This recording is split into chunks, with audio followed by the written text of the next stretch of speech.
Number 10. Battle Princess of Arcadias. I bet you weren't expecting this digital-only game to be here. A criminally overlooked hidden gem on the PlayStation 3. Due to the lack of marketing and physical release, lots of gamers slept on it. It's a great action RPG that plays in 2D, taking obvious elements from Odin's Sphere. However, it spams with originality because of its 3 different battle situations. Normal missions where your several playable characters adventure in side-scrolling. War battles are based on morale, with soldiers by your side. And the bosses, which are similar but revolve around breaking them apart.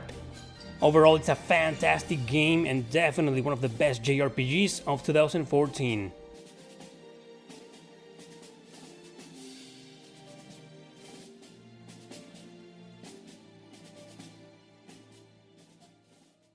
Number 9. Atelier Rona Plus. I wanted to include the original a few videos ago, not because it's great, but because it's an interesting piece of history. We were used to the Iris trilogy that played like normal turn-based RPGs with some alchemy elements. Rorona was the first we got that popularized the original formula of quests based on synthesis and gathering. You already know what happened after the success of this game. Anyway, just wanted to add that this is the definitive version of it.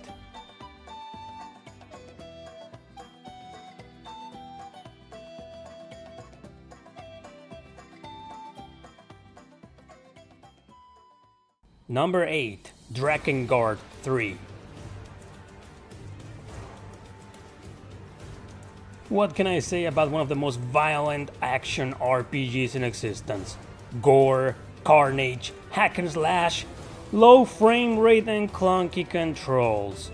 But you know, there's something about this extremely wacky and perverted game that I really enjoyed, but can't seem to explain.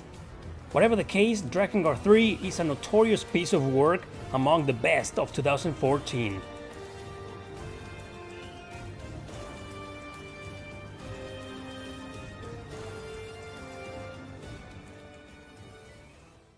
Number 7. Bravely Default. Influenced by old-school turn-based RPGs with a very unique system involved, it's the game that caught the world by surprise due to its beauty and nostalgia feels, but also a gigantic grindfest with difficulty spikes everywhere. That doesn't mean this popular game is bad, as it is one of the best JRPGs of 2014.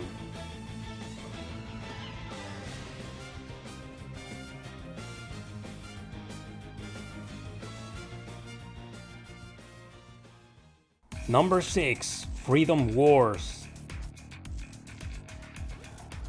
This is a weird project, an action RPG that follows the same vein of God Eater, but with chains and guns, yeah. Even though its major focus was on the multiplayer experience, the game had a really cool offline story mode, a dystopian adventure from the eyes of your customizable character being a prisoner. Forced to face danger in order to destroy abominations and save the rich, you and your allies will face many gruesome ordeals. A big reason to play this game is its deeply crazy ideas that are seriously something else.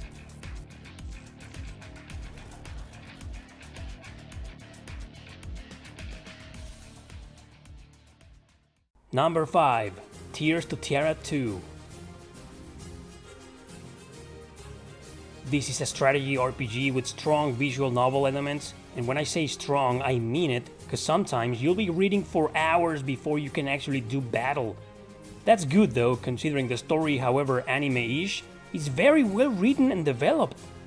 It's an indirect sequel to a game that was, well, for adults. You don't need to play it to understand this excellent hidden gem. A grid-based grinder with several cool playable characters on short but compelling maps. Obscure, yes, still one of the best of this year.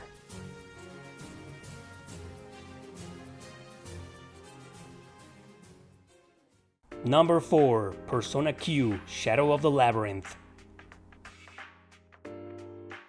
Yet another crossover in this popular franchise now on the 3DS. This time it was between Persona 3 and 4 with the option of choosing to lead with one cast. However, you end up playing with both, which is great. A dungeon crawler in first person with nice controls, fun puzzles, and a neat turn-based combat with your favorite characters.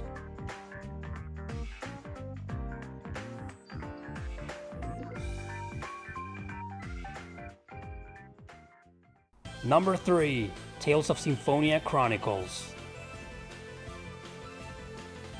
Finally my chance to cover Symphonia 2 Dawn of the New World, a great game I left behind back in the 2008 video. So it's a remastered version that includes the original and its sequel. Get this in your head. I don't care if the consensus is negative towards it. I still think it's a very fun adventure with some themes and battle mechanics better than its beloved predecessor.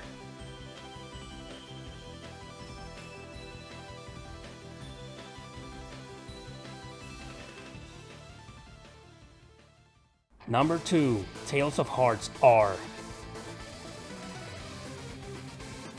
The remake of a Nintendo DS game we never got in 2008 as well. They really work on the controls and interface this time as it plays very good. It's got an interesting start, slow after a while, but worth it for a deep and emotional adventure. Next to the first Xillia, it probably has one of the best battle systems in the entire series. Tales of Hearts is often overlooked, hopefully not anymore, as it is the second best JRPG of 2014.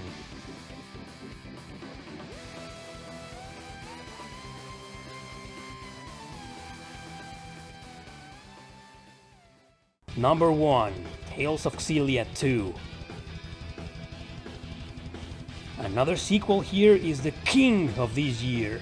Gameplay-wise, it took everything done right with the first game and improved it. Now you had a new protagonist and a new conflict, but still dragging on the plot and the characters from Xillia 1. It was slightly darker with more story, tons of side quests and dashing graphics. Sometimes I think this game is even better than its predecessor. Regardless, it takes the very well-deserved first place in this list.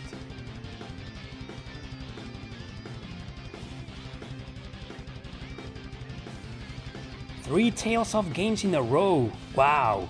This might as well have been the Tales of year, considering their strength in numbers.